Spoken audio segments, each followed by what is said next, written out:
আমার মৃত্যুর পরে যদি দুনিয়ার পৃথিবীর মানুষ, বাংলাদেশের মানুষ সবাই যদি একের মঙ্গল গ্রহে চাঁদের দেশে ঘরবাড়ি করে, আমার কি? আমি তো নাই। কথা বোঝেন নাই? আমি তো নাই। তো এরপরে বাকিরা কেন না আসলেই কি?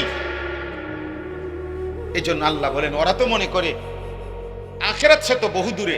আচ্ছা, আখেরাত যদি বহু দূরে, আরো 20 বছর, 200 বছর, আরো 50,000 বছর পরেও হয়, তো তুমি থাকবানি ওই পর্যন্ত। তো তাহলে তুমি লাফো কিত্তা? তুমি লাফাও কেন? এই জন্য আল্লাহ বলেন ওরা মনে করে দূরে, আমি দেখি কাছে।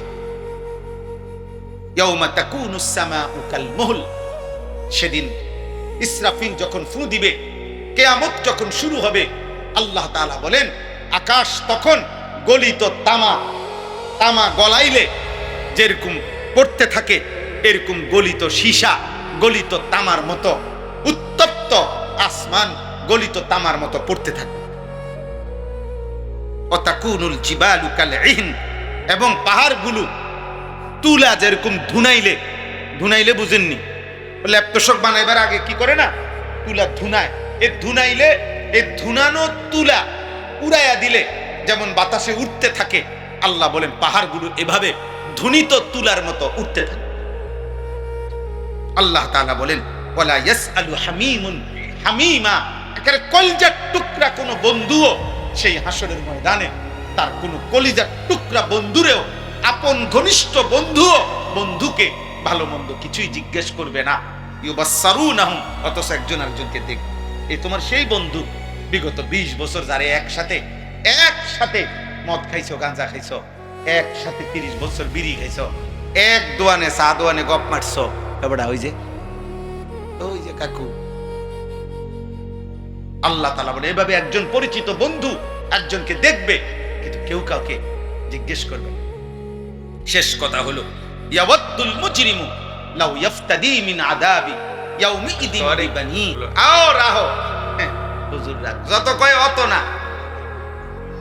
কইতে লাগলে কেউ কম কয় না, ও মাইক পাইলে সবই কয়। ওরা একটা ঠেলা মেরে হালাই দিল, আর কথা উড়ে এলো আর কি। আরে হুজুরারও কত দোষ বেটা, তো আইলে দেখবা হুজুররা এত হুজুরের দোষ দেখে আমরাও দোষের উপরে থাকবেন নাকি? তাহলে এইরকম মক্কার কাফেররা প্রতিনিয়ত বিদ্রুপ করত।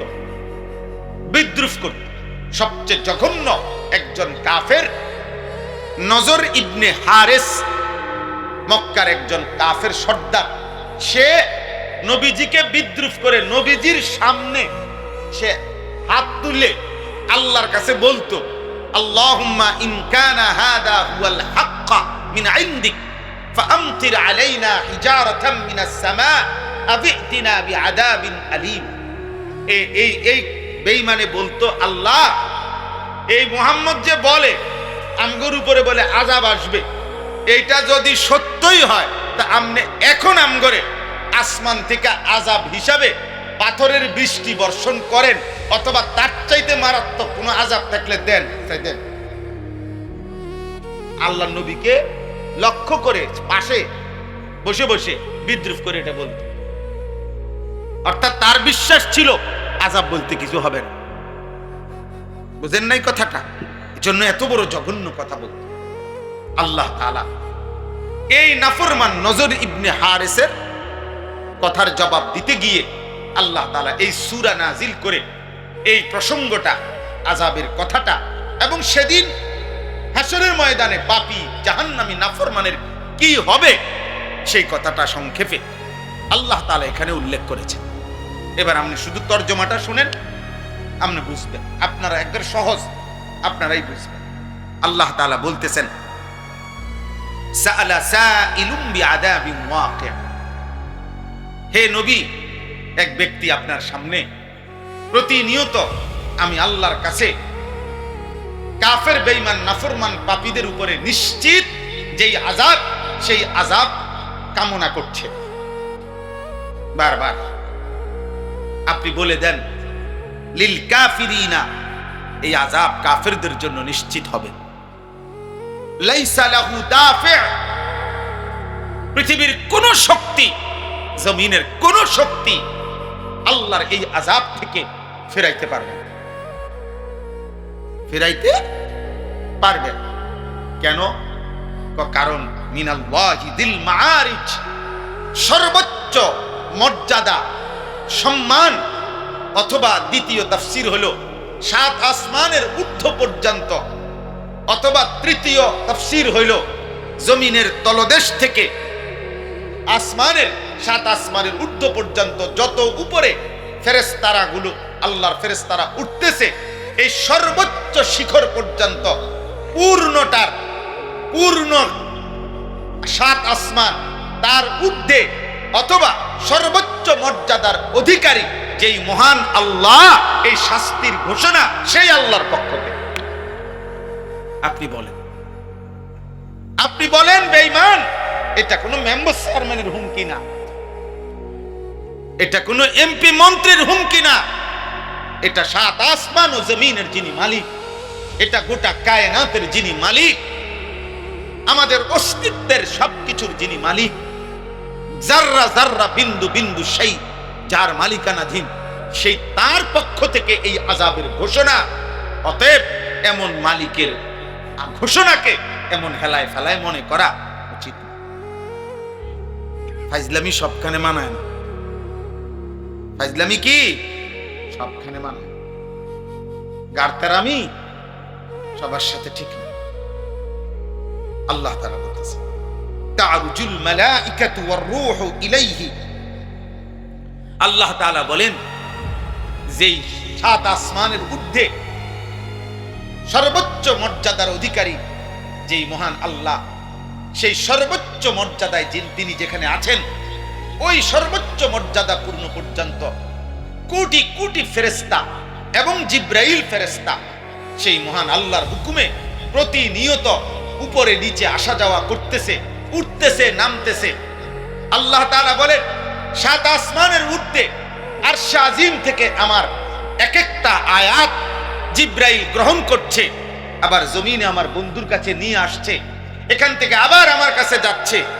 এইভাবে আমি আল্লাহ পলকে জমিনে ঘটনা ঘটতে দেরি, 7 আসমানের ঊর্ধ্ব থেকে জিব্রাইলকে পাঠাইতে দেরি হয় না। এত বড় ঊর্ধ্বে, এত উঁচা, এত দূরে, এত বহু দূরে, এত বড় বিষয়টা যেই আল্লাহ আমি সেকেন্ড সেকেন্ড মুহূর্তে মুহূর্তে নিয়ন্ত্রণ করতে পারছি, সেই আমি আল্লাহর পক্ষ থেকে আযাবের ঘোষণা। আল্লাহর শক্তি সম্পর্কে আইডিয়া দিল হযরত আবু বকর সিদ্দিক রাদিয়াল্লাহু তাআলা আনহু। উনাকে আবু বকর সিদ্দিক বলে কেন? সবচেয়ে নবীদের পরে সবচেয়ে বড় সত্যবাদী এই কায়নাতে, আল্লাহর সৃষ্টিতে আবু বকর সিদ্দিক। সমস্ত নবীদের পরে সর্বশ্রেষ্ঠ মানুষ হযরত আবু বকর সিদ্দিক রাদিয়াল্লাহু তাআলা আনহু। মানে আদম আলাইহিস সালাম থেকে আমাদের নবী পর্যন্ত লাইন ধরলে, এরপরে জান্নাতি বান্দাদের যে বাকি মানুষের মধ্য থেকে যে লাইন শুরু হবে, নবী সাল্লাল্লাহু আলাইহি সাল্লামের পেছনে মানুষের মধ্য থেকে, উম্মতের মধ্য থেকে, বাকি বান্দাদের মধ্য থেকে প্রথম যে ব্যক্তি দাঁড়াবে তিনি আবু বকর সিদ্দিক। একজন মুমিন জান্নাতে যে যেতে চায়, কোরআনুল কারীমের মধ্যে আল্লাহ তাআলা এই কথা স্পষ্ট বলছেন যে মুমিনের সিফাত, জান্নাতি মুমিনের এটি বৈশিষ্ট্য। ও ভাই এদিক সেদিক তাকায়েন না, আল্লাহর দোহাই, যারা বসছেন তারা ওদিক সেদিক তাকাবেন না। ওরা কাপড় এটা খুলুক নইলে লাগাক, যেটা ইচ্ছে, স্বেচ্ছাসেবকরা তারা প্রয়োজনে তাদের কাজ করুক, আপনারা আমার দিকে তাকান। আল্লাহ তাআলা বলছেন ওয়াল্লাযীনা হুম আনিল লাগযি মুরিদুন। আমি সময় বাঁচানোর জন্য ওই ভাইকে পর্যন্ত বলছি, দেখলেন না যে আপনি কমান, ভূমিকা কমান। অনেক দূর থেকে আমি আসছি, ভাবছিলাম যে মাগরিব আইসা এখানে পড়ব, শেষ পর্যন্ত আল্লাহর দয়া ওই আমাদের বদরপুর হুজুরে যে জমিরাবাদ মাদ্রাসা, ওইখানে নামাজ পড়ছি মাগরিব। তাইলে এই জন্য বললাম, আল্লাহ তাআলা বলেন জান্নাতি মুমিন ওয়াল্লাযীনা হুম আনিল লাগযি মুরিদুন, যাবতীয় বেহুদা কথা, অনর্থক কথা এবং কাজ থেকে নিজেকে বিরত রাখে, এটা আল্লাহ তাআলা বলছে। وإذا سمعوا اللغو أعرضوا عنه وقالوا لنا أعمالنا ولكم أعمالكم سلام عليكم لا نبتغي الجاهلين। আল্লাহ বলেন আমার প্রিয় বান্দা যারা যখনই তারা অনর্থক কথা শুনে আ'রাদু আনহু সাথে সাথে ওই জায়গা থেকে সরে যায়, শুনে না শুধু বরং ওই জায়গায় ত্যাগ করে, ওই জায়গায় ত্যাগ করে। আর যদি তাদেরকে সেই বেহুদা কথার পরিবেশে ডাকা হয়, আল্লাহ বলে তারা বলে, আমার প্রিয় বান্দারা বলে, ভাই তুমি তোমার খামখেয়ালি আর গুনার কথাবার্তা নিয়েই থাকো, আমি আমার আল্লাহকে নিয়ে আছি। সালামুন আলাইকুম, তবে আমি তোমার জন্য আল্লাহর কাছে কল্যাণ কামনা করছি, তোমার জন্য ভালো চাই। লা নাবতাগিল জাহিলিন, আর আমার ফয়সালা শোনো, আমি কোন মূর্খ জাহেলের সঙ্গী হতে চাই। এই জন্য সময়টা যে বেহুদা কাটায় প্রয়োজন ছাড়া, আল্লাহর কোরআন তাকে বলছে সে হচ্ছে মূর্খ, জাহেল, নাদান, আহম্মক। আর কোন বিবেকবান মুমিন এমন মূর্খের সঙ্গী হইতে পারে না। আল্লাহ এটা শিখাইছে। এই জন্য অবশ্যই বড় মোবাইল অসংখ্য অগণিত প্রয়োজনে এটার দরকার আছে। মানুষের চাকরি, ব্যবসা, প্রবাসে, দেশে, অফিসিয়াল প্রতিষ্ঠান, হাজারো দরকার এটার দ্বারা হয়। প্রয়োজন, হ্যাঁ ঠিক আছে, প্রয়োজনকে প্রয়োজনের মধ্যে সীমাবদ্ধ রাখেন, কিন্তু সকল কিছুতে বেদরকারি, এই অনর্থক এইভাবে এটাকে অপব্যবহার করা, এটা কি? এজন্য দোস্ত, কোনো মানুষের জীবনে দুনিয়াও যদি কেউ অর্জন করতে চায়, অথবা আখিরাত অর্জন করতে চায়, অথবা দুনিয়া আখিরাত দুইটাই অর্জন করতে চায়, কোনো মানুষের মূল পুঁজি কি, মানে কি দিয়া সে দুনিয়া অর্জন করবে? মনে করে দুনিয়ায় তার কিছু টার্গেট, যে আমি একটা ভালো চাকরি করব, একটা ভালো বংশীয় মেয়ে বিয়ে করব, আমার কিছু একটা ভালো পয়সা বেতন হবে, আল্লাহ চাহে তো একটা বাড়ি ঘর করব, সুন্দর করে একটা পরিবেশ করব বাড়িটার মধ্যে, এই ইত্যাদি ইত্যাদি। দুনিয়াতেও যার স্বপ্ন কিছু করবে, আবার আখিরাতেও জাহান্নাম থেকে বাঁচবো, আল্লাহর জান্নাতে যেতে চাই। দুনিয়া এবং আখিরাতের যাবতীয় পরিকল্পনা বাস্তবায়নের জন্য কোনো ব্যক্তির কাছে মূল পুঁজি কি, তার মূলধন কি, কিসের উপরে ভিত্তি করে সে দুনিয়ায় সাজাবে আর আখিরাত সাজাবে, সেটা হলো একমাত্র পুঁজি, মূলধন তার হায়াত, তার সময়। বুঝেন নাই? সময়টাই রাসুল মাল, আজ-জামানু হুয়া রাসুল মাল, কিতাবে আছে। সময় হচ্ছে মূলধন। তুমি দুনিয়াও গড়তে হইলে তোমার এই সময়ের মধ্যে তোমাকে মেহনত করতে হবে, তুমি আখিরাত গড়তে হলেও এই সময়ের মধ্যে তোমারে কি করতে হবে? গাফেল দুনিয়াতেও ঠকে, আখিরাতেও ঠকে। তাহলে মানুষের সুস্থ সবল শক্তি সামর্থ্যের সময় হলো যৌবন। এইটাকে যে ব্যক্তি অনাদরে, অবহেলায় বছরের পর বছর, দিনের পর দিন শেষ করে দিল, তো সে তো তার নিজের মূলধন, নিজের পুঁজি, নিজের হায়াত নষ্ট করে দিল। তো 60 বছর পরে শুরু করতে চাইলে কেমনি শুরু করবে? 60 বছর পরে তো এমনি মেয়াদ নেই, এমনি তো শরীর স্বাস্থ্যের মেয়াদ নেই। সরকারি চাকরিওয়ালারা তো কয় যে এমনি কয় যে বাইর জানগা, রিটায়ার দিয়ে দেয়। 2 বছর 5 বছর বাড়ানোর জন্য কত আন্দোলন করতেছে। তাইলে এই জন্য কিশোর ছেলেরা, যুবক ছেলেরা, দোস্ত, আল্লাহ নবী সাল্লাল্লাহু আলাইহি ওয়াসাল্লাম বলেন, নি'মাতানে মাগবুনুন ফীহিমা কাসীরুম মিনান নাস। দুইটি নিয়ামত আল্লাহ তাআলা বান্দাকে দিয়েছেন, যতক্ষণ তার কাছে সেই দুই নিয়ামত আছে, আল্লাহ নবী বলেন ওই দুই নিয়ামত থাকা অবস্থায় আল্লাহর বান্দা প্রতারিত হয়, অর্থাৎ ধোকার মধ্যে থাকে, সে ওই দুই নিয়ামতকে কদর করে না। একটা হলো আসিহাতু, সুস্থতা। সুস্থতা আছে অথচ সে কদর করে না। আছে তো আর কি, আমার কি আর রোগ হইব না, আমার কি আর ব্যারাম হইব না। আর হলো দুই নাম্বার হলো ওয়াল ফারাগ, অবসর, সময়। সময় আছে অথচ সে তাকে কি করে না, কদর করে। রাসূলুল্লাহ সাল্লাল্লাহু আলাইহি ওয়াসাল্লাম, ভাই কথা বলো না ভাইয়া, এমনি কাজ করো। তোমরা যদি সব গুছাইতে গুছাইতে আমার 7:55 বাজলে বা 50 বাজলে আমার টাইম শেষ। সব যখন সুন্দর হইয়া গুছাবে তখন আজানের টাইম হবে। এই জন্য কথা বলো না জি। তাইলে এই জন্য বললাম, কোরআনুল কারীমের মধ্যে আল্লাহ তাআলা বলছেন, ওয়াহুয়াল্লাযী জাআলাল লাইলা ওয়ান নাহারা খিলফাতান লিমান আরাদা আন ইয়াযাক্কারা আও আরাদা শুকুরা। আল্লাহই রাত এবং দিন পর্যায়ক্রমে বানিয়ে থাকেন, আনেন। আল্লাহ বলেন এটা আমি করছি। প্রতিটা দিন আমি অন্ধকার বানাই, প্রতিটা অন্ধকারাচ্ছন্ন রাতকে আমি ভোর বানাই। রাত আমি আনি, দিন আমি আল্লাহ আনি। কেন? আল্লাহ বলেন এই পর্যায়ক্রমে বাই সিরিয়াল, একবার রাত একবার দিন, একবার রাত একবার দিন আমি বানিয়ে থাকি। আমার বান্দা যেন আমি আল্লাহর জিকির, আমার বন্দিগি করতে পারে।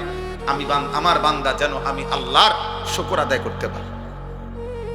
আমার কৃতজ্ঞতা, আমার শুকরের জন্য, আমার জিকিরের জন্য আমি রাত আনি, দিন আনি, খামখেয়ালি করার জন্য, খামখেয়ালি করার জন্য। আল্লাহ তাআলা বলছেন কোরআনুল কারীমে এটা। তাহলে সময়ের গুরুত্ব দিতে গিয়ে কোরআনুল কারীমের মধ্যে আল্লাহ তাআলা সময়ের বিভিন্ন অংশের নামে আল্লাহ তাআলা আলাদা আলাদা কসম করেছেন, বহু আয়াত। ওয়াল ফাজর, আল্লাহ বলেন কসম করছি ফজরের ওয়াক্তে। ওয়াদ-দুহা, আল্লাহ বলেন কসম করছি সকালের সূর্য যখন পূর্ণ আলোকিত হয়, চাশতের ওয়াক্তে, মানে সকাল 8টা 9টা 10টার টাইম, এই সময়টা আল্লাহ কসম করছেন। আল্লাহ তাআলা বলেন ওয়ালায়ালিন আশর, কসম করছি 10 রাতের, রাত্রিকালীন সময়টা। ওয়াল্লাইলি ইদা ইয়াগশা, রাত্রি যখন অন্ধকার হয়, গভীর অন্ধকার রাতের কসম করছি। ওয়ান-নাহারি ইদা তাজাল্লা, দিন যখন পূর্ণ আলোকিত হয়, সেই আলোকিত দিনের কসম করছি। এইভাবে আল্লাহ তাআলা কোরআনুল কারীমের মধ্যে কসম করেছেন, কসম করেছেন। ওয়াল্লাইলি ইদা আসআস ওয়াস-সুবহি ইদা তানাফফাস, আল্লাহ কসম করেছেন। আল্লাহ বলেছে ফালা উকসিমু বিশ-শাফাক ওয়াল-লাইলি ওয়ামা ওয়াসাক, সূর্য যখন ডুবে যায়, লালিমা যখন হয়, সন্ধ্যা লাল হয় আকাশটা কিছুক্ষণ, ওই সময়ের কসম। এভাবে রাতের কসম, দিনের কসম, সকালের কসম, সূর্য অস্তের কসম, আলাদা আলাদা করে আল্লাহ কসম করে করে সময়ের গুরুত্ব আমাদেরকে বুঝাইছে, সময়ের গুরুত্ব আমাদেরকে বুঝাইছে। আজ আমরা হাজার চেষ্টা করলেও রমজানের 1 সেকেন্ড আর ফেরত আনতে পারবো না, আর ফেরত আনতে পারবো না। রমজানের প্রথম দিন যখন চাঁদ উঠছে, সেদিনও মানুষ মারা গেছে। রমজানের শেষ দিনও মানুষ মারা গেছে, মারা যায় না? 30 দিন প্রতিদিন মানুষ মারা যায় না? এত মানুষের মৃত্যু হলো। এর মাঝে আল্লাহ আমাকে আপনাকে হায়াত দিল পূর্ণ 30 দিন, পূর্ণ 30 আইয়াম মাদুদাত, গুনে গুনে 30 দিন পূর্ণ করে দিল আল্লাহ। ওয়ালিতুকমিলুল ইদ্দা, আল্লাহ তাআলা পূর্ণ করে দিলেন সংখ্যাটা। 5টা জুমা এই বছর মালিক দয়া করে ইহসান করে আমাদেরকে রমজানে, স্বাভাবিকভাবে 1 মাসে 4 জুমা হয়, এবারে রমজানের শেষ দিন জুমা ছিল, ফলে 5টা জুমা আল্লাহ আমাদেরকে মিলাইছে। আলহামদুলিল্লাহ, আলহামদুলিল্লাহ, মালিক ইহসান করেছেন, আল্লাহ তাআলা দয়া করেছেন, আল্লাহ দয়া করেছেন। এই জন্য ভাই নওজোয়ান ভাবা উচিত, আল্লাহ তো দিয়েছিলেন সব আমাদেরকে, রহমত, মাগফিরাত, নাজাত, রোজা, তারাবি, ইফতার, সাহরি, এতেকাফ, শবে কদর সব আল্লাহ দিছিলেন। 5টা জুমা দিলেন, রমজান দিলেন, পূর্ণ 30 দিন দিলেন, সবই তো মালিক পূর্ণ দিলেন। আমি কদর করলাম কি? আমার জীবনের অর্জন কি? আমার জিন্দেগীর অর্জন কি? এই ছেলে, এই এই বেটা, আহম্মক বেটা,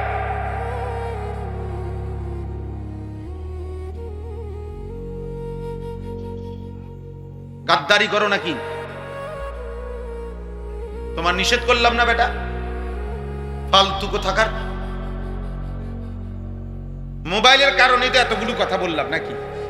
এ কাছের থেকে শুনে নাই এই কথা? বলেন না, আপনাদের বিবেকে কি বলে? ও শুনে নাই? অত এখন আসে বসে নাই যে হুজুর আমি এতক্ষণ ছিলাম না, আমি এই মাত্র ইয়ে বইছি, তাইলে না বুঝাইতাম যে হে এতক্ষণ কি করে নাই, শুনে। ও এতক্ষণ শুনে নাই। আমাদের সন্তান, সোজা কথা, অল্প বয়সী ছেলে পেলে আমাদের গাদ্দারি করতে করতে, বাবা মার সাথে ঘাটতারামি করতে করতে কোনোখানে আর ঘাড় সোজা হয় না। হ্যাঁ হ্যাঁ, এটা আমাদের বহুত বড় মুসিবত, আপনারা বোঝেন না আর কি। মাতবর মনে করে, 14 বছর 16 বছরের মাতবরে মনে করে হে হলো 7 মহাদেশের বাদশাহ, বুঝেন না? তার ভাব হলো এমন, আমি এমন পৃথিবীতে বাস করি, আমার কেউ কিছু বলার মতো হিম্মত কারো কলজাত নেই। আমার মন চাইলে আমি খারাইয়া মুতি, মন চাইলে আমি বইয়া মুতি, মন চাইলে আমি নারী দেখি, মন চাইলে আমি উলঙ্গ ছবি দেখি, মন চাইলে ওয়াজ শুনি, মন চাইলে চটপটি খাই, মন চাইলে ভাত খাই, মন চাইলে ঘুম যাই, মন চাইলে সজাগ থাকি। আমারে বাধা দিবে কি? আমি মুক্ত, আমি স্বাধীন, আমি আজাদ। একদিন থামতে হবে বাপ। তুমি থামতা না, তোমারে থামাই দিবা। একদিন থামাই দিবে আল্লাহ তাআলা। পৃথিবীর প্রতিটা ভালো মানুষেরও মৃত্যু হয়, পৃথিবীর প্রতিটা নাফরমানেরও মৃত্যু। সুখের অট্টালিকায় যে থাকে তারও মৃত্যু হয়, দুঃখের কুড়ে ঘরে যে থাকে তারও মৃত্যু। জীবনে যে কোনোদিন হাসে নাই সেও মরে যায়, যে কোনোদিন কাঁদে নাই সেও মরে যায়, সেও মরে যায়। শেষ পর্যন্ত আর কেউ থাকে না। না ফেরাউন ছিল, না মূসা আলাইহিস সালাম ছিল, নমরুদও নাই, ইব্রাহিম আলাইহিস সালামও, আবু জেহেলও নাই, নবী সাল্লাল্লাহু আলাইহি সাল্লাম। মৃত্যুবরণ করতে হয়েছে সকলকে। আমার উস্তাদে মোহতারাম হযরত মাওলানা হাফেজ নুরুল হক সাহেব রাহমাতুল্লাহ আলাইহি, আমি মূলত হুজুরের ভালোবাসায় এই মাহফিল নিছি। উনি আমার সরাসরি উস্তাদ, শুধু উস্তাদ না, আমি তার কলিজার টুকরা ছাত্র, আমি তার খাদেম ছিলাম। দাওরায়ে হাদিসের বছর তিরমিজি শরীফ আমি হুজুরের কাছেই পড়ছি, ঢাকা চৌধুরীপাড়া মাদ্রাসা। ছোটবেলায় নাহবে মীর জামাতে হুজুরের কামরা থেকেই আমি নাহবে মীর জামাত পড়ছি। হুজুরের সাথেই খাইতাম একসাথে। যেদিন জানাজা সেদিন আমি অনেক দূরে কোথাও মাহফিলে ছিলাম, কোনোভাবেই আমি মিলাইতে পারি নাই, আসার জন্য চেষ্টা করি, এই জন্য আমি আসতে পারি না। কথা হয়েছে আমার, মাহমুদ আমারে জানাইছে, কিন্তু আমি সুযোগ ছিল না আমার কোনোভাবে।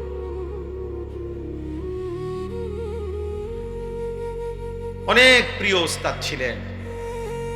তিরমিজি শরীফ যখন আমাদেরকে পড়াইতেন, পুরা দাওরায়ে হাদিসের সর্বোচ্চ ক্লাসে যত উস্তাদ পড়াইছেন, একেবারে কোনো লৌকিকতা ছাড়া, এটা সত্য কথা যে সবচেয়ে বেশি রেফারেন্স উদ্ধৃতি হাদিসের, আমরা লিখতে লিখতে কলম বাঁকা হয়ে যেত সবকে বৈশা হুজুরের, শুধু অনবরত দলিল বলতে, এক এক মাসআলা বলতে গেলে মানে লেখা 3-4 জনে মিলে লেখাও কুলাই তারতাম না, এত দ্রুত অনর্গল সব মুখস্থ বলতে পারত।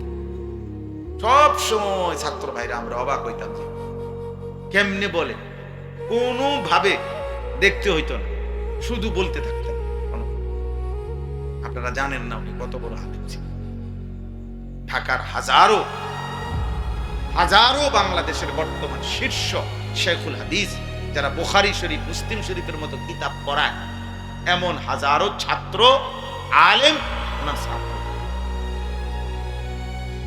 কিন্তু এই জীবনটা চলছে এমনি লুঙ্গি আর পাঞ্জাবি একটা পয়রা, সিধা সাদা আল্লাহ আল্লাহ বলা মানুষ, সহজ সরল মানুষ হিসাবে জীবন কাটাইছে। খুব বেশি বিলাসিতা করেন নাই, এমনই সব সময় একরকমই ছিল। আল্লাহ তাআলা হুজুরের কবরকে নূরে নূরে ভরপুর করে দেন। আল্লাহ তাআলা তার সন্তান, তার নাতি নাতনি সকলকে উত্তম আশ্রয় দান। চলেন বাপ, আমি অনুরোধ করছি, দোস্ত আমার, বন্ধু আমার, হায়াতের কদর করা যায়, সময়ের কদর করা যায়, জিন্দেগির কদর করো নওজোয়ান। একদিন দেখবা তুমি কবরে চলে যাবা, তোমার ডাকতে কেউ, নষ্ট মানুষরে তেমন কেউ ডাকেন। চরিত্রহীনকে সে নিজেই চরিত্রহীন, তাহলে তেমন কেউ ডাকে। চরিত্রহীন লম্পটকে নিয়ে কেউ ভাবে না। চুর, ডাকায়, জুয়ারি, মদখোর, নেশাখোর, গাঁজাখোর, ফুট্টাখোর, বাবাখোর, ডাইলখোর, নারী লুভি, বেহায়া, দুশ্চরিত্র, লম্পট, চাঁদাবাজ, সন্ত্রাসী, মাস্তা, এগুলারে কেউ ভাবে না। বরং যথাসম্ভব কুত্তার থেকে যেমন বাঁচতে চেষ্টা করে, এই মানুষরূপী জানোয়ার থেকেও মানুষ বাঁচতে চেষ্টা করে। বেশি কথা কইও না ভাই, তার অভ্যাস খারাপ, কি করে না করে বলা যায়। যাও কোন রকম ভাবিও না। চরিত্রহীনকে নিয়ে কেউ ভাবে না, সবাই তার থেকে বাঁচতে চেষ্টা করে, সবাই তারে ফরহেজ করে চলে, ফরহেজ করে চলে।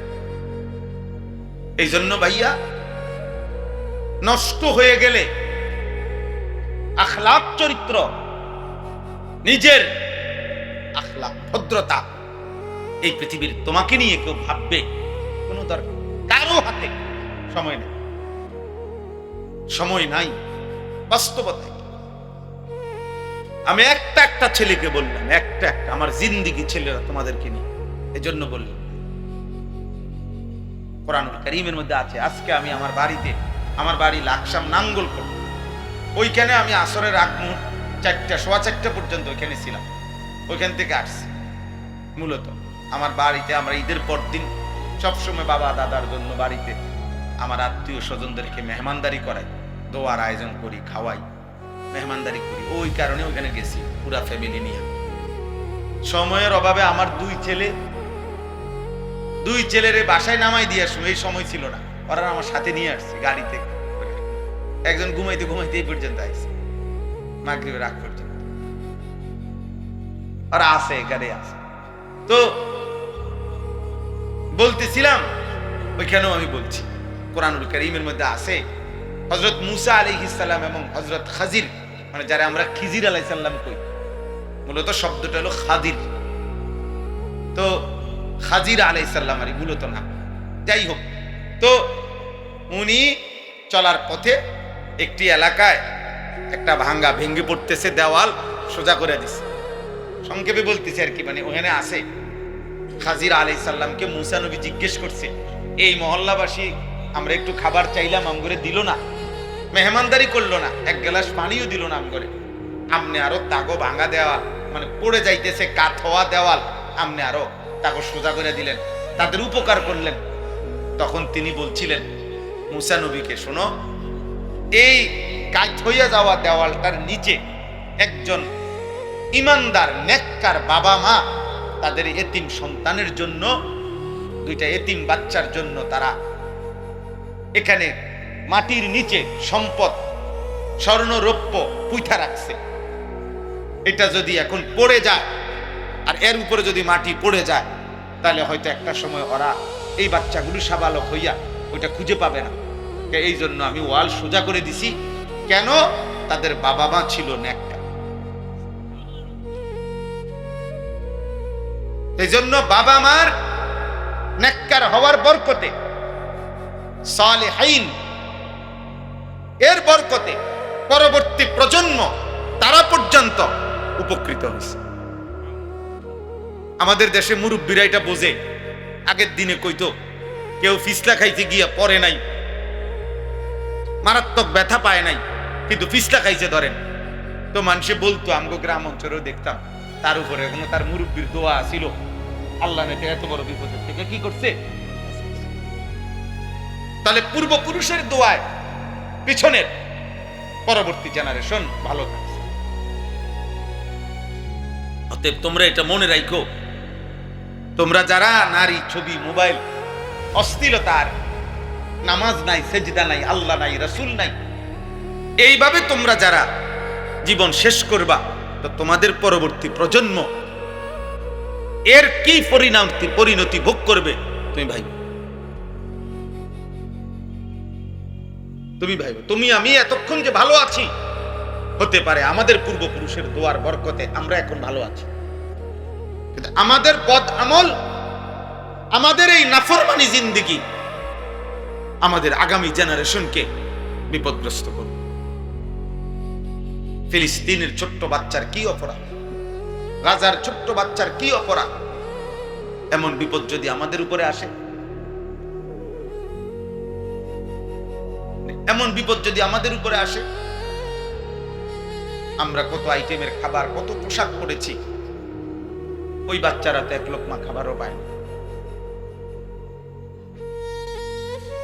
মুসলমান হয়ে একবারও কি মনে পড়েছিল কারো কথা, যে এই পৃথিবীতে মজলুম, অসহায়, বঞ্চিত, শরণার্থী তাঁবুতে পড়ে আছে, অভুক্ত, অনাদরে, অবহেলা, অসুস্থ, এরকম কত লক্ষ কোটি সারা পৃথিবীতে মুসলমান ছোট্ট মাসুম বাচ্চা পড়ে আছে, যাদের মাথার উপরে কোনো ছায়া নাই, যাদের বাবার আশ্রয় নাই, যাদের মায়ের আদর নাই, যাদের একবেলা খাবার নেই। আল্লাহ আমাদেরকে বুঝ দান করুন। কেউ ভাইবো ভাই, কোন নৌজওয়ান তোমরা ভাইবো, আমি এই কাগজটা দিছি এই জন্য, এই গল্লাই আল ইখলাস জনকল্যাণ সংস্থা, আপনাদের এই পুরা বর্ণনা শুনে আমি ভালো লাগছে। বাকি আমার পরামর্শ হলো, মানুষের আখিরাতমুখী কল্যাণ, শুধু মানুষের দুনিয়াবি প্রয়োজন পূরণ, এর জন্য অনেক উদ্যোগ এখানে। অসুস্থ ব্যক্তির চিকিৎসা, বিধবা, ঈদ সামগ্রী, ইফতার সামগ্রী, কম্বল, তারপরে ইত্যাদি, যাত্রী ছাউনি, মনে করেন অনেকগুলো, মেয়ের বিবাহ, পায়ের চিকিৎসা, ইত্যাদি ইত্যাদি। আলহামদুলিল্লাহ, এগুলো মানুষের দুনিয়াবি প্রয়োজন পূরণ, এগুলো ভালো কাজ, মহৎ কাজ। কিন্তু মানুষের আখিরাতের প্রয়োজন, এক মানুষকে জাহান্নাম থেকে বাঁচানোর চেষ্টা। যে যুবক গত 365 দিনে কোনো দিন ফজরের নামাজ পড়ে নাই, তারে ফজরের নামাজের কথা কে বলবে? 24 ঘন্টা প্রতিদিন রাত ভর যে উলঙ্গ ছবি দেখে, মোবাইলে নর্তকী দেখে, ওরে আল্লাহ চিনাবে কে? ওরে কবরের কথা মনে করাবে কে? ওরে জাহান্নামের ভয় দেখাবে কে? 30 বছর ধরে যারা হারাম রোজগার করে, ওদেরকে হালালের প্রতি উৎসাহিত করবে কে? এর জন্য বৎসরে একটি মাহফিল যথেষ্ট না। আখিরাতের জন্য এই একটা উদ্যোগ যথেষ্ট না, বরং এর অর্ধেক উদ্যোগ কিংবা 3 ভাগের 2 ভাগ আখিরাতমুখী কল্যাণ। জাহান্নাম থেকে বাঁচবে কিভাবে, আল্লাহ তাআলার ইবাদত আর বন্দেগী করবে কিভাবে, এর জন্য আপনাদের কাছে আমার পরামর্শ দিলাম, আপনারা আপনাদের কাজের ব্যয়ের 3 ভাগের 2 ভাগ ব্যয় করবেন আখিরাতমুখী কল্যাণ, আর 1 ভাগ ব্যয় হবে দুনিয়াবি প্রয়োজন পূরণের জন্য। ওটা আমি নিরুৎসাহিত করছি না, কিন্তু একটি মাহফিলে যথেষ্ট না, আরো ভিন্ন ভিন্ন উদ্যোগ নেবেন। আপনারা ফজর ক্যাম্পেইনের কাজ করেন, মহল্লার ছেলেপেলেরা মিলে 2 জন 4 জন মিলে ফজরের নামাজ আমি পড়বো, আমি আমার একজন বন্ধুকে ফজরের নামাজের জন্য উঠাবো, আমরা 2 জন হইলে 2 জন আবার ডাকবো, আরো 2 জনকে, হবে 4 জন, 4 জন আবার ডাকবো 4 জনকে, হবে 8 জন, এভাবে বাড়বে। আলহামদুলিল্লাহ আমরা এই ফিকিরটা করি। আমি ব্যক্তিগতভাবে ফজর ক্যাম্পেইনের কাজ করি সারা বাংলাদেশে। সারা বাংলাদেশে এখন আমাদের হাজার হাজার ছেলে কিশোর যুবক যারা ফজরের নামাজের এই ক্যাম্পেইন মানে প্রচারণা, ফজরের মুসল্লি বৃদ্ধির চেষ্টার এই কাজটা করে, আলহামদুলিল্লাহ এর উদ্যোগ নিতে হবে। ত্রৈমাসিক 3 মাস অন্তর ঘুরে ঘুরে মহল্লার ভিন্ন ভিন্ন মসজিদে একটা ইসলাহী মজলিস করে। 3টা মজলিস হবে, একটা বার্ষিক মাহফিল হবে। 3 4 12 মানে হয় 4 মাসে নয় 3 মাসে, 4টা হইলে 3টা ইসলাহী মজলিস, একটা বার্ষিক মাহফিল। হ্যাঁ, কোন আল্লাহওয়ালার মাসিক ইসলাহী মজলিস, যেমন আমার শায়েখ আল্লামা মুফতি মুশতাকুন নবী কাসেমি হাফিজাহুল্লাহ, ওনার সুদন্যপুর কুমিল্লা কোটবাড়ি, ওইখানে প্রত্যেক মাসের শেষ শনিবার, এই যে আগামী শনিবার হবে, আপনারা এখান থেকে ব্যক্তিগত আপনাদের সংগঠন থেকে মাইক্রো ভাড়া করে, হাইস ভাড়া করে আপনারা টাকা দিবেন। এলাকার কিশোর যুবক ছেলেগুলার এবার চলো এক আল্লাহওয়ালার কাছে যাই, কিছুক্ষণ বয়ান শুনে আসি। এটা আপনাদের কি উদ্যোগ? আমি একটা উদাহরণ দিলাম আর কি, জাস্ট এমন আরো একাধিক কি হইতে পারে উদ্যোগ হইতে পারে। রমজান উপলক্ষে ফ্রি কোরআনুল কারীম শিখার ব্যবস্থা করে, হাত ধরে ধরে চা দোকানে দিনের পর দিন গত 10 বছর এই বুড়া চাচা প্রত্যেক দিন বিকাল 4টা থেকে রাত 9টা পর্যন্ত এবার এই চা দোকানটার বসে বসে বিড়ি খায়, টেলিভিশন দেখে, নাচ গান দেখে, আর শুধু শুধু বেহুদা কথা বলে। এবারে আঞ্জা করে ধইরা এবারে বুঝান, চাচা আপনি করতেছেন কি? আপনি মরতেন না, আপনি মরবেন না, আপনার আখিরাত নাই। ওনারে ফিরান, ওনারে বলেন, উনি ফিরায় দোক। আরে যাবে না, ফুলা পাইন মানুষ মাতবুরি করস, ঠিক আছে ধমক দিলে ধমক দাও, তারপরও আপনি বলেন হইতে পারে বাইক দিয়ে হইল, হতে পারে 1 সপ্তাহ পরে, হইতে পারে 1 বছর পরে, একবার হইল আল্লাহ দয়া করিলে উনি ভাববে না রে ফুলাইন দিত খারাপ কিছু কয় নাই আমার, যা ফুলাইন যখন কয় আর যাইতাম না, দোয়ান গেলাম। বদলে গেলে আল্লাহ খুশি হবে। আল্লাহ নবী সাল্লাল্লাহু আলাইহি ওয়াসাল্লাম বলেন, ফাওয়াল্লাহি লা আন ইয়াহদিয়াল্লাহু বিকা রাজুলান ওয়াহিদান খায়রুন লাকা মিন হুমুরিন নাআম। নবী সাল্লাল্লাহু আলাইহি সাল্লাম বলেন, আল্লাহর কসম, তোমার দ্বারা একজন ব্যক্তি, রাজুলান ওয়াহিদান, একজন ব্যক্তি আল্লাহর পথ পাওয়া, হেদায়েত পাওয়া, জান্নাতের রাস্তা পাওয়া, গুনাহ থেকে বাঁচা, খোদার কসম, নবী বলছে, কসম এটা নবী কসম কইছে, বুঝেন নাই? ফাওয়াল্লাহ, নবীজি বলছে আল্লাহর কসম, এটা গোটা আরবের সমস্ত দামি উট তোমারে হাদিয়া দেওয়ার চাইতে কোটি গুণে উত্তম। কয়জন? এক আল্লাহর বান্দা, আল্লাহ চিন্তা। আমরা আলহামদুলিল্লাহ আমার শায়েখের সাথে সুদন্যপুরে এতেকাফ করছি 10 দিন। এই 10 দিন প্রায় 1100 সাথী, 1100 মানুষ এক মসজিদে এতেকাফ করছে। বুঝে ধরে আমনে 5 তালা মসজিদে, বহু মসজিদে বাড়ি সালাম দিয়েও একজন কি পাওয়া যায় না, এতেকাফের লোক পাওয়া যায় না। আতফাও দইরা বুড়া অসল 80-90 বছরের বুড়া মিয়ারে 10 জনে আলগি দিয়ে না হতায় দেওয়া নেই। আচ্ছা, কোন রকম ইজ্জতের স্বার্থে, এটা গ্রামের ইজ্জত, 10 জনের ইজ্জত, আপনি কিচ্ছু করতে হইব না, আপনি শুধু পড়ে থাকবেন মসজিদটা, কদ্দুর শুয়ে তাও নেই দূরে কি রে এতে কাপিটা হোতা কাপ, বুঝেন নাই কথা? অর্ডার দিছে হোতাই আনে যাইবার সময় যে যা পারছে, অথবা মসজিদ কমিটি টাকা 5000 দিছে, কিছু খাইয়েন বাইক দিয়ে। এতেকাফ, এটা এতেকাফ হইল কিছু? আল্লাহ আমাদেরকে বুঝ দান করে। এই জন্য দোস্ত, আমার উস্তাদে মুহতারামের কথা বলাতে আমি এগুলা বললাম। হুজুর যেহেতু উপদেষ্টা ছিলেন, আপনাদেরকে আজ জীবিত থাকলে তো তিনি বলতেন। আমি আমার উস্তাদের একজন ছাত্র হিসাবে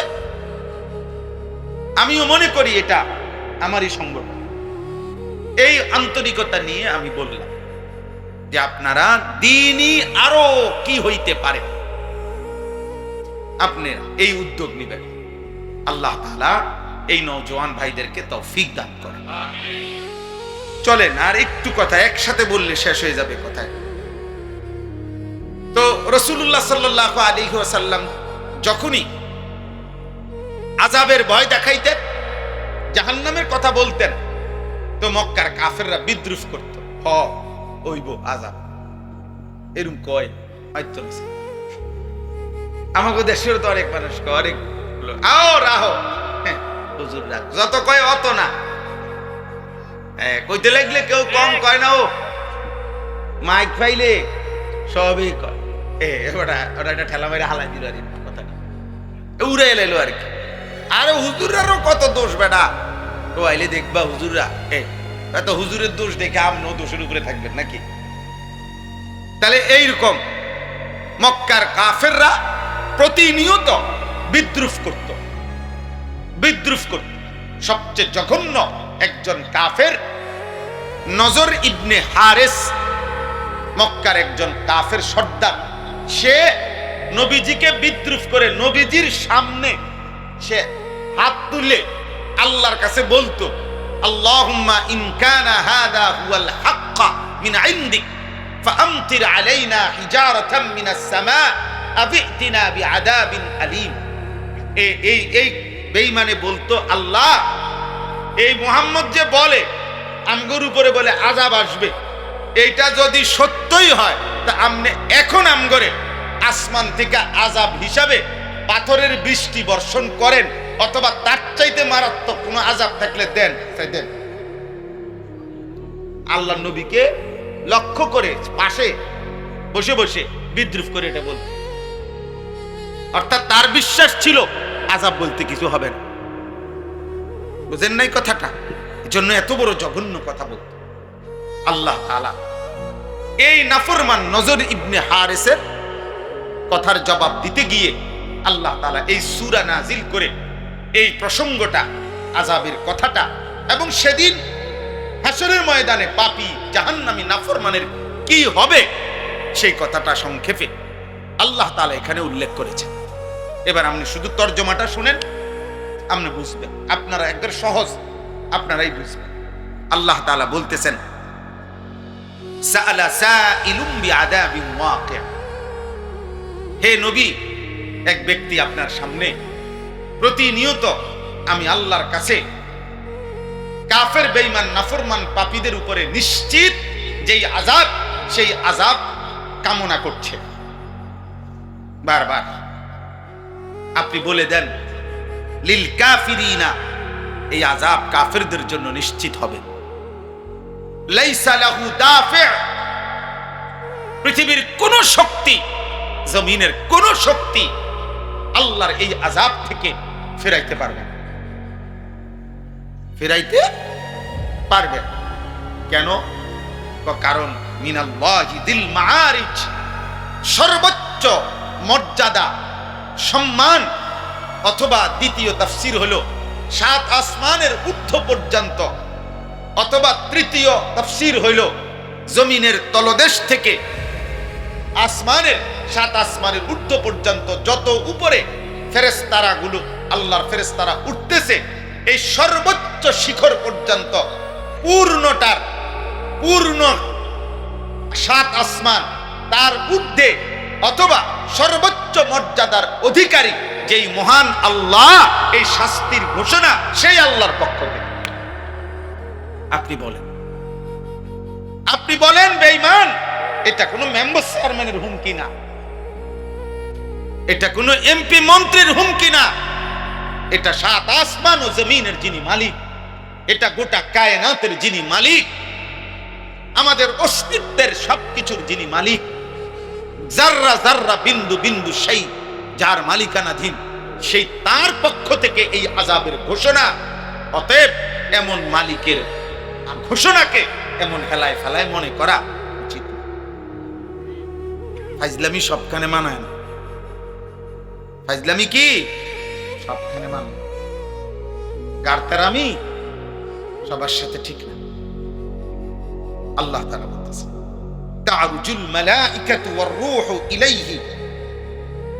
আল্লাহ তাআলা বলেন, যেই 7 আসমানের ঊর্ধ্বে সর্বোচ্চ মর্যাদার অধিকারী যেই মহান আল্লাহ, সেই সর্বোচ্চ মর্যাদায় তিনি যেখানে আছেন, ওই সর্বোচ্চ মর্যাদা পূর্ণ পর্যন্ত কোটি কোটি ফেরেশতা এবং জিব্রাইল ফেরেশতা সেই মহান আল্লাহর হুকুমে প্রতিনিয়ত উপরে নিচে আসা যাওয়া করতেছে, উঠতেছে, নামতেছে।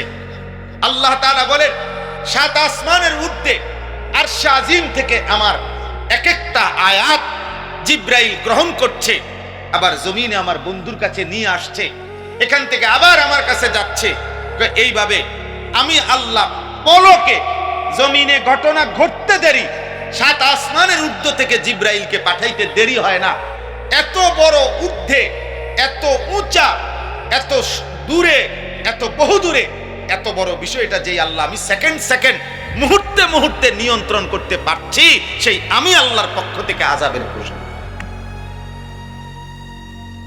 আল্লাহর শক্তি সম্পর্কে আইডিয়া দিল। হযরত আবু বকর সিদ্দিক রাদিয়াল্লাহু তাআলা আনহু, ওনাকে আবু বকর সিদ্দিক বলে কেন? সবচেয়ে নবীদের পরে সবচেয়ে বড় সত্যবাদী এই কায়নাতে, আল্লাহর সৃষ্টিতে আবু বকর সিদ্দিক।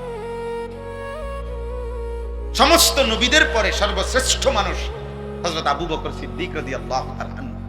মানে আদম আলাইহিস সালাম থেকে আমাদের নবী পর্যন্ত লাইন ধরলে, এরপরে জান্নাতি বান্দাদের যে বাকি মানুষের মধ্য থেকে যে লাইন শুরু হবে, নবী সাল্লাল্লাহু আলাইহি সাল্লামের পেছনে মানুষের মধ্য থেকে, উম্মতের মধ্য থেকে, বাকি বান্দাদের মধ্য থেকে প্রথম যে ব্যক্তি দাঁড়াবে তিনি আবু বকর সিদ্দিক।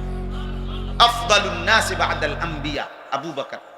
সেই আবু বকর সিদ্দিক রাদিয়াল্লাহু তাআলা আনহু মেরাজের ঘটনা শুনবার পরে মক্কার কাফেররা জিজ্ঞেস করছে, মুহাম্মদ, এক রাত্রের কিছু অংশেই তোমার বন্ধু, তোমার সাথী মুহাম্মদ মক্কা থেকে মসজিদে আকসা, যেটা এখান থেকে 1 মাসের দূরত্ব, ওইখান থেকে 7 আসমান, সেখান থেকে তার প্রভুর দরবার আরশ, সেখান থেকে আবার ফিরে আসে মক্কা, চলে আসছে।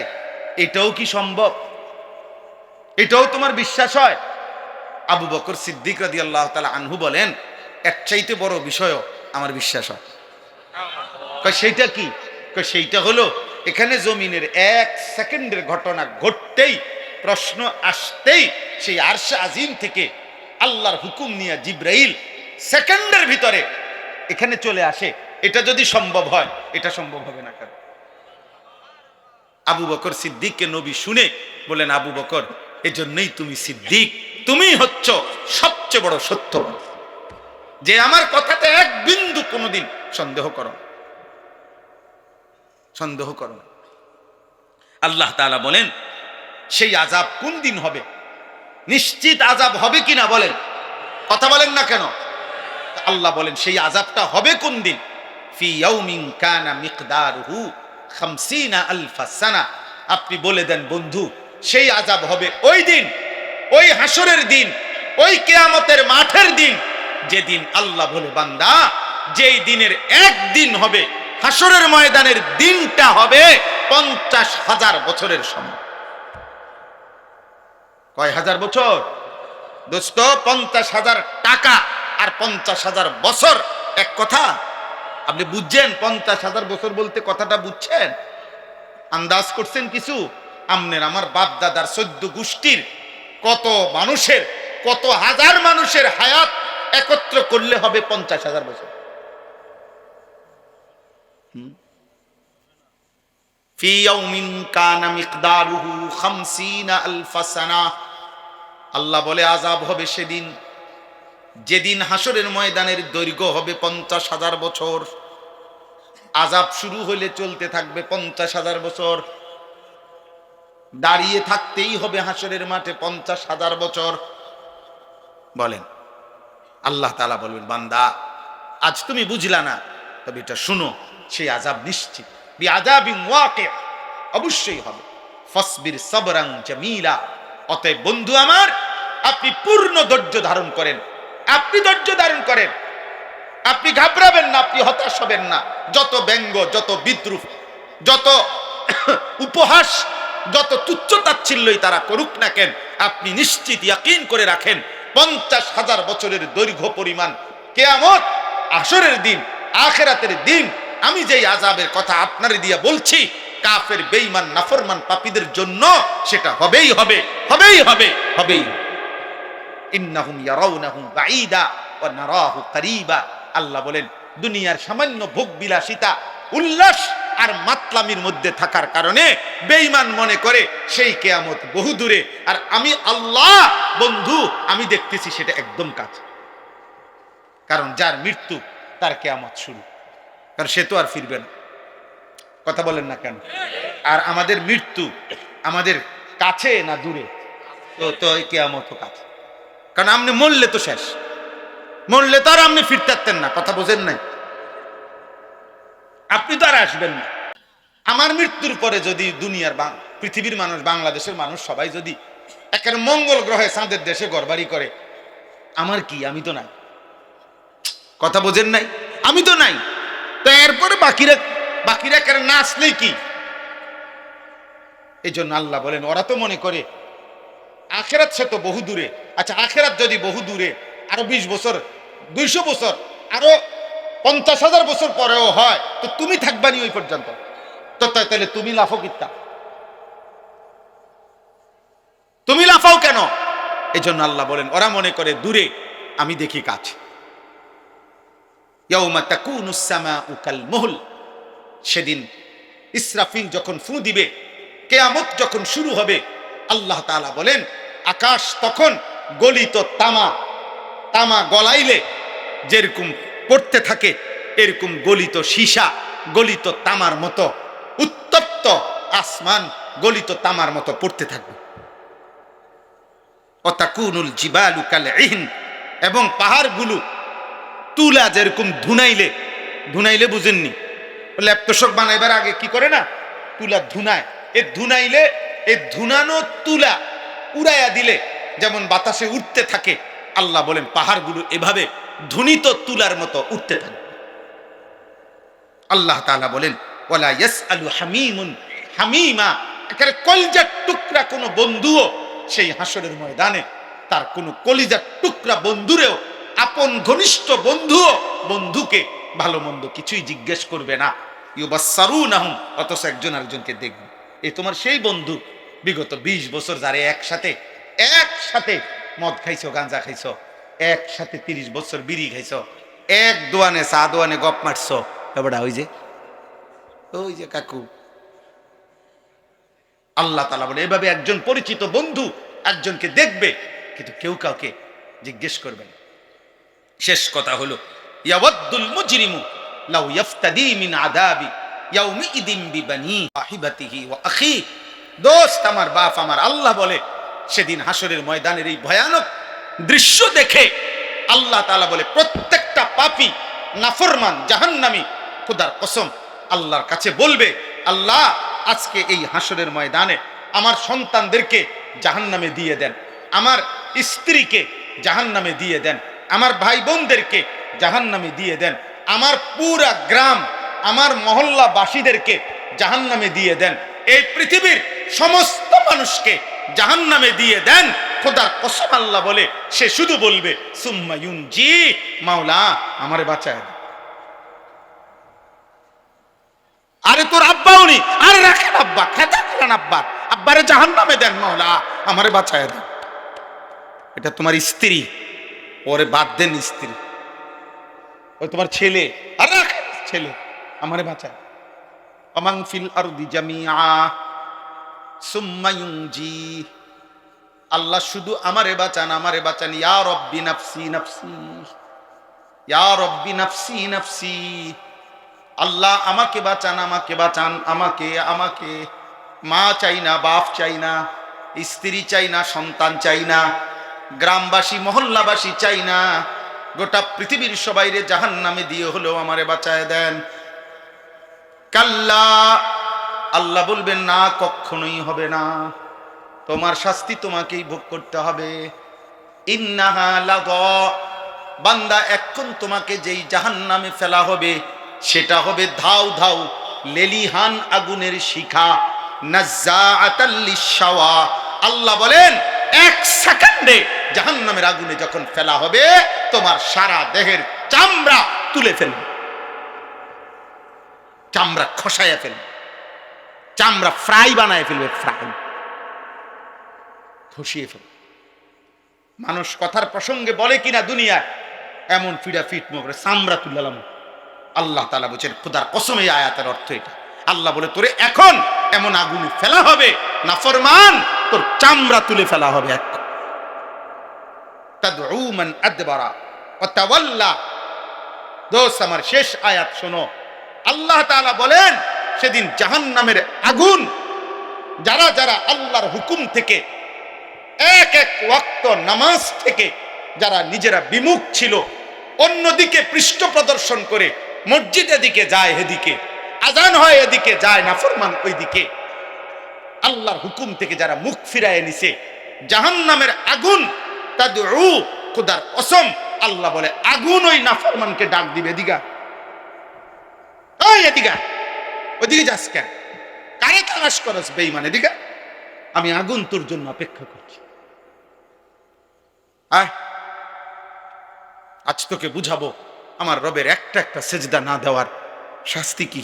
দিগা ও জামা ফাআওয়া, আল্লাহ বলে যারা যারা আমি আল্লাহকে ভুলে, আখিরাতকে ভুলে দিবানিশি শুধু সম্পদ জমা করেছে, ফাআওয়া, আর সেই সম্পদকে আগলাইয়া কৃপণের মতো দুনিয়ার জন্য ধরে রাখছে।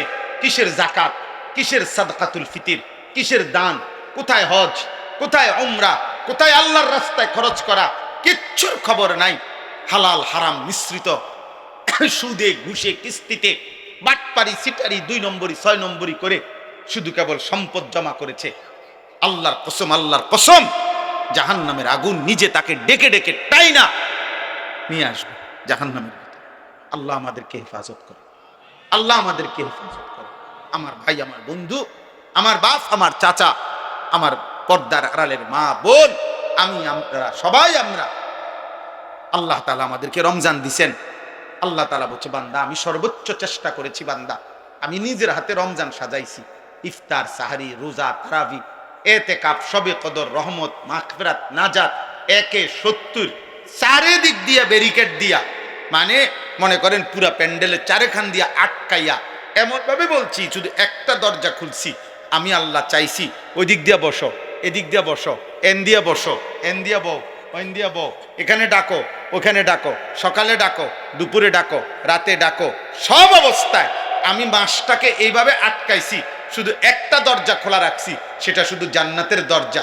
রমজানের প্রথম থেকে শেষ পর্যন্ত তুমি শুধু ডাকবা, তুমি শুধু চাইবা, তুমি শুধু মাফ চাইবা, আমি শুধু জান্নাতে ঢুকাব। এজন্য জাহান্নামের দুয়ারও বন্ধ, শয়তানও আটকায় রাখছি। আমি চাইছি আমার বান্দা শুধু জান্নাতে ঢুকে। সেই রমজান যার জীবনে কোনো আসর করে নাই, আহা বদনসিব। এত বড় রমজান যার জীবন থেকে চলে গেল, অথচ যেমন চেহারা তেমনই, যেমন বিড়ি তেমন বিড়ি, যেমন মিথ্যা তেমন মিথ্যা, যেমন নাটক সিনেমা দেখা ওই একই রকম, ওই একই রকম গান বাদ্য।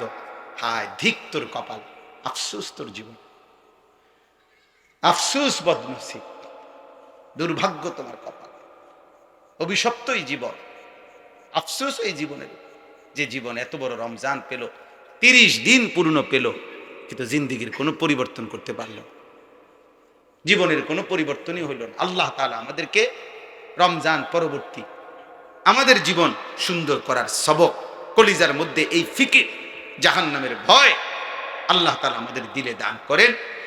আল্লাহ তাআলা এই গল্লাই আল ইখলাস জনকল্যাণ সংস্থা আল্লাহ তাআলা কবুল করেন। আল্লাহ তাআলা আমার হুজুরের কবরকে নূরে নূরে ভরপুর করে দেন।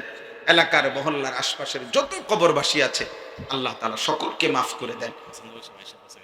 মাশাআল্লাহ। প্রবাসী যারা এই মুহূর্তে, তো সারা পৃথিবীতে আমাদের বাংলা ভাষাভাষী যত প্রবাসী অনেক পেরেশানিতে আছে। সারা বিশ্ব পরিস্থিতি, যুদ্ধ পরিস্থিতির কারণে প্রবাসীরা ছটফট করছে।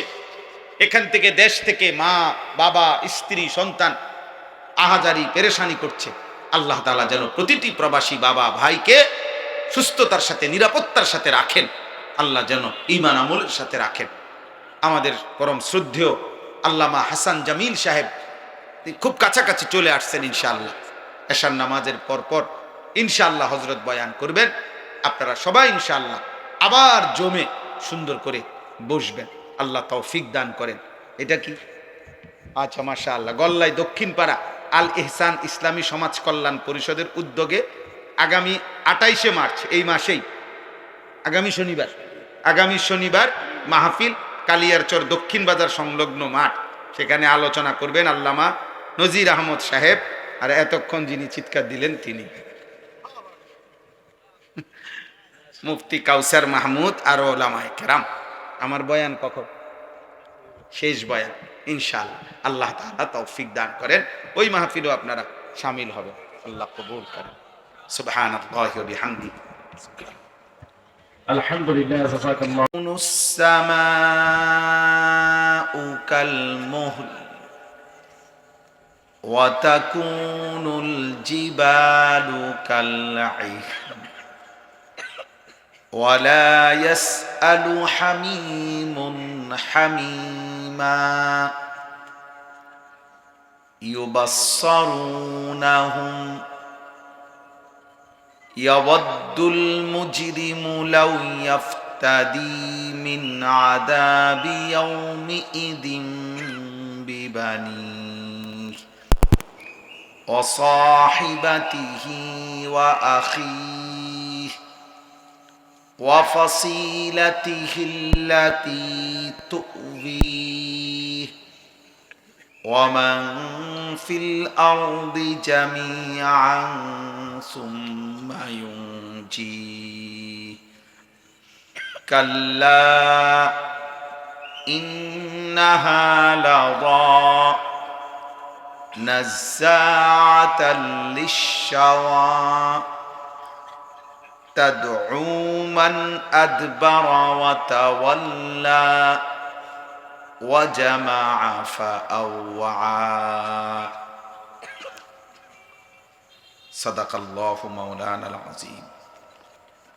وقال نبينا صلى الله عليه وسلم ما رأيت مثل الجنة نام طالبها وما رأيت مثل النار نام هاربها.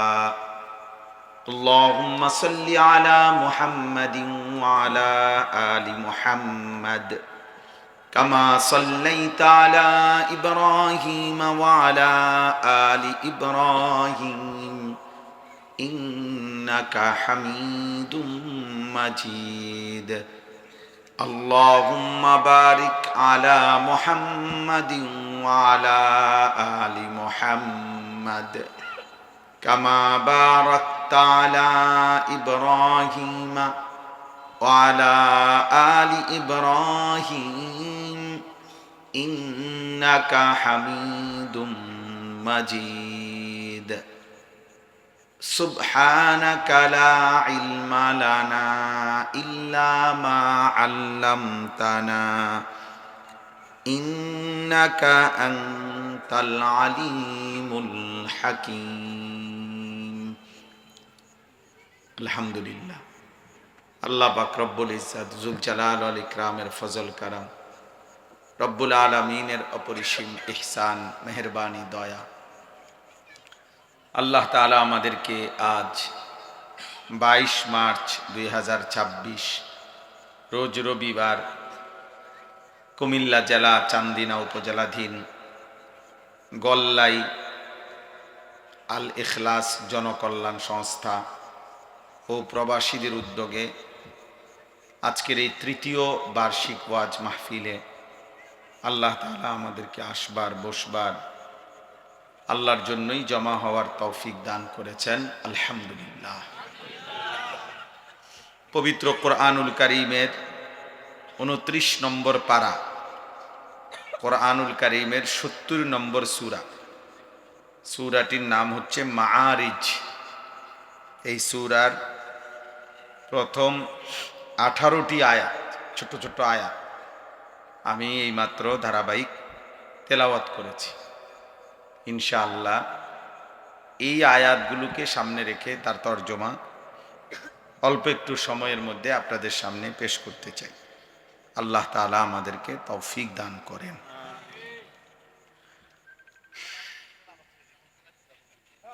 এই সূরার শুরুতে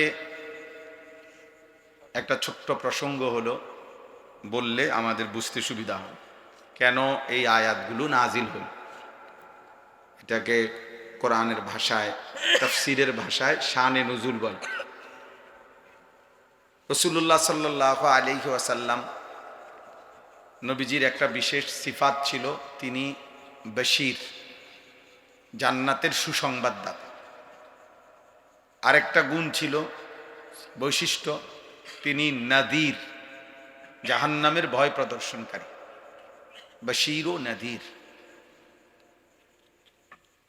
তো রাসূলুল্লাহ সাল্লাল্লাহু আলাইহি ওয়াসাল্লাম কালেমার দাওয়াত দিতে গিয়ে, ইমানের দাওয়াত দিতে গিয়ে, কখনো কালেমা গ্রহণ করলে, আল্লাহর হুকুম আহকাম মেনে নিলে জান্নাতের সুসংবাদ এবং জান্নাতের নাজ ও নেয়ামত এগুলো বর্ণনা করতেন, শুনাইতেন। আবার কখনো কখনো আল্লাহ তাআলার পক্ষ থেকে ঈমান গ্রহণ না করিলে, আল্লাহর কালেমা গ্রহণ না করিলে জাহান্নামের ভয়ানক আযাব, জাহান্নামের ভীষণ আযাবের কথা, সেটাও তিনি ভয় প্রদর্শন করতেন, বলতেন। তাহলে কখনো জান্নাতের আশা দেখাইতেন, কখনো জাহান্নামের ভয় দেখাইতেন আল্লাহ তাআলার পক্ষ থেকে। কোরআনুল কারীমের মধ্যে জান্নাতের আলোচনা, জাহান্নামের আলোচনা অগণিত। কোরআনুল কারীমের অসংখ্য সূরার মধ্যে আল্লাহ তাআলা কোথাও জান্নাতের শানদার আলোচনা করেছেন, কোথাও জাহান্নামের ভয়ানক আযাবের কথা তুলে ধরেছেন। মক্কার কুরাইশ কাফেররা প্রতিনিয়ত নবী সাল্লাল্লাহু আলাইহি ওয়াসাল্লামের এই দাওয়াতের বিরোধিতা করত। তাদের কাজই ছিল বিরোধিতা করা। এই বিরোধিতা করত বিশেষভাবে দুই রকমের। কখনো বিরোধিতা করত মুখে, তাদের গালিগালাজ করত নবীজিকে। নবী সাল্লাল্লাহু আলাইহি সাল্লামের কোনো কথা বললে এটার বিরুদ্ধে উল্টাপাল্টা যুক্তি দেখাইতো, আবল তাবল কথা বলতো। কখনো ঠাট্টা করত, উপহাস করত, তুচ্ছতাচ্ছিল্য করত, ইত্যাদি ইত্যাদি। আর আরেকটা বিরোধিতা কি, শারীরিকভাবে নবী সাল্লাল্লাহু আলাইহি ওয়াসাল্লাম এবং সাহাবায়ে কেরামের উপরে জুলুম, অত্যাচার, শারীরিক নির্যাতন করত। সাহাবায়ে কেরামের অসংখ্য সাহাবীদের উপরে ইসলামের প্রথম যুগে সীমাহীন নির্যাতন করেছে মক্কার কাফের। হযরতে বেলাল, হযরতে খাব্বাব, হযরতে খুবাইব, হযরতে আম্মার, হযরতে ইয়াসির, হযরতে সুমাইয়া, হযরতে জানিরা, এরকম সাহাবায়ে কেরাম যারা, ওনাদের উপরে অবর্ণনীয় শারীরিক নির্যাতন করেছে। রাসূলুল্লাহ সাল্লাল্লাহু আলাইহি ওয়াসাল্লামের উপরও অনেক শারীরিক নির্যাতন মক্কার এই কাফেররা করত। কখনো ধাক্কা দিছে, কখনো খানায় কাবার সীমানার থেকে বের করে দিছে, কখনো আবু জাহেল ছোট ছোট পাথরের কঙ্কর মারত, কখনো উটের পচা নারী বুড়ি নবী সাল্লাল্লাহু আলাইহি ওয়াসাল্লাম সেজদা দিলে পিঠে চাপায় দিত, ইত্যাদি ইত্যাদি। আর তায়েফের ময়দানের রক্তাক্ত ঘটনা, সেটা তো আপনারা জানেন। সাথে সাথে নবী সাল্লাল্লাহু আলাইহি ওয়াসাল্লামকে গালিগালাজ করত। কখনো বলতো মুহাম্মদ পাগল, নাউজুবিল্লাহ। কখনো বলতো মুহাম্মদ কাহেন, গণক। কখনো বলতো মুহাম্মদ সাহের, জাদুকর। কখনো বলতো মুহাম্মদ শায়ের। এই মিয়া, মোবাইল নিয়ে খসর খসর করলে কিছু বুঝতা না, এটা বন্ধ করো মিয়া, হাইসো না মিয়া, সাবধান। সদর বদর মানুষ আমার পছন্দ না। যা এই মোবাইল হাতে ধরে একজনও ভিডিও রেকর্ড করবেন, একজনও না, আমি স্পষ্ট নিষেধ করলাম। যার পছন্দ না হয় সে চলে গেলে ভালো। গাফেল মানুষ। একটা মাহফিল মানে এটা বিনোদন কেন্দ্র না। আমি গাড়ির থেকে নামতে যাচ্ছি, তাকায় রইলাম, গাড়ির ভিতরে আমি সব চারিদিক থেকে বলে যেন সাংবাদিকের ক্যামেরার মতো মোবাইল খুলে রাখছে, ভিডিও করে। হুজুর নামতে আছে, এটা ভিডিও করবে। হুজুর আঁটতে আছে, এটা ভিডিও করবে।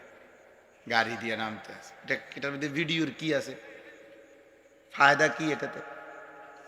আপনি হেবড়া আমারে দেখাইব, আরেক মানুষের দেখ হুজুরের ভিডিও, তো সেইটা আর দেখছেন আমারে, পাগলামি আর কি। 24 ঘন্টা মোবাইল এটা নিয়েই ব্যস্ত। কি পাইলো এটার ভিতরে? একজন মানুষ তো নিজস্ব প্রত্যেকটা কাজের মধ্যে ফিকির করা উচিত, দিমাগ দিয়ে ভাবা উচিত, আমি এটা কেন করব, কেন করব আমি এটা? দিন নাই রাত নাই, এই ছেলে দিন রাত নিজের প্রতিটা কাজের ক্ষেত্রে। মানুষের যৌবনকালে মানুষ সুস্থ স্বাভাবিক থাকে। বৃদ্ধ মানুষ যদি কিছু আবল তাবল করে তো বলা যায় যে উনি বয়স হয়ে গেছে, কিন্তু যুবক যারা যৌবন সব কিছু তাদের পূর্ণ সুস্থ স্বাভাবিক। তার মাথা, তার হাত, তার পাও, তার চুল, তার চেহারা, তার নাক, চোখ, তার দিমাগ, তার বুদ্ধি, বিবেচনা সব কিছুই পূর্ণাঙ্গ কৌয়া। আল্লাহ তাআলা বলছেন আমি যৌবনে শক্তি দিয়েছি, শক্তি পুরা সব অঙ্গে দিছি, হাতে পায়ে চোখে নাকে কানে সব কিছুতেই পূর্ণাঙ্গ। তো কাজে বুদ্ধিমত্তা, নিজের কাজের প্রতি কৌশল, বুদ্ধি, প্রজ্ঞা, মেধা, যোগ্যতা ব্যয় করার, প্রয়োগ করার মূল সময় হলো যৌবন। এই সময় একজন মানুষ তার কাজের চলাফেরা উঠা বসার মধ্যে সৌন্দর্য হওয়া উচিত। যার বয়স হয়ে গেছে 60-70 বছর, উনি হয়তো অনেক কথা মনে রাখতে পারে না, দুর্বলতার কারণে এখন আর কুলাইতে পারে না, ইচ্ছে থাকা সত্ত্বেও আমল করতে পারে না, ইত্যাদি ইত্যাদি। কিন্তু তোমরা নওজোয়ান ভাই, তোমাদের সংখ্যাগরিষ্ঠ যুবকদেরকে মোবাইল এমন মাতাল বানায় দিছে যে তোমাদের সামান্যতম ব্রেনও অনেকের কাজ করে না। 24 ঘন্টাই প্রয়োজন অপ্রয়োজন, দরকারি বেদরকারি, সারাক্ষণ এই এক জিনিস নিয়া, মোবাইলটা নিয়া ব্যস্ত। এটা অসুস্থতা ছাড়া আর কিছু না, এটা মানসিক প্রতিবন্ধিতা ছাড়া আর কিছু না। আমি এই রমজানেও এতেকাফের সময় আমাকে ঢাকার একজন ডাক্তার, একটা ম্যাগাজিন ডাক্তারদের আমাকে মানে দিছে আর কি পড়তে, মাসিক স্বাস্থ্য কথা। তো ওইটা শুরুতে 2টা প্রবন্ধ আছে ম্যাগাজিনটা, 2টা প্রবন্ধই বড় বড় 2জন বড় বড় সিনিয়র ডাক্তারের লেখা, প্রফেসর এবং মেডিকেল কলেজের ভিসি। 2টা লেখাই পত্রিকার শুরুতে এই মোবাইল ফোনের ক্ষতিকারক স্বাস্থ্যের উপরে এটা নিয়ে, যে প্রতি সেকেন্ডে এই স্মার্ট মোবাইল থেকে, বড় ফোন থেকে যেই রশ্মি বিকিরণ হয় কথা বলার সময়, ব্যবহার করার সময়, এটা আমাদের স্বাস্থ্যের প্রচন্ড ক্ষতিকর। এবং উনি ওখানে লিখছে যে বাচ্চারা যেখানে বা রাত্রে যেখানে ঘুমায়, বালিশের কাছাকাছি, মাথার কাছাকাছি কোনোভাবেই বড় মোবাইলটা রাখা উচিত না। কমপক্ষে 3 মিনিটের বেশি কোনোভাবেই একবারে কথা বলা উচিত না। আর অনেক আন্তর্জাতিক হিসাব, বড় বড় ডাক্তারদের, সারা পৃথিবীর মানে দুনিয়াবি গবেষণা, চিকিৎসা বিজ্ঞানীদের, মনোবিজ্ঞানীদের ওনারা উল্লেখ করছেন এখানে। এবং পুরাটা মানে আমি অবাক যে আখেরাতের কথা আর কি বলবো, দুনিয়াবি ক্ষতির কুল কিনারা নেই। চিকিৎসা বিজ্ঞানীদের দৃষ্টিতেই ক্ষতির কোনো কি নেই, কুল কিনারা নেই। আখেরাতের কথা আর কি বলবে, আখেরাতের ক্ষতিরও তো কোনো কুল কিনারা নেই। গুনাহের দৃশ্য, গুনাহের ছবি এটা তো আছেই, কিন্তু বলে না আমি গুনার কিছু দেখি না, তারপরও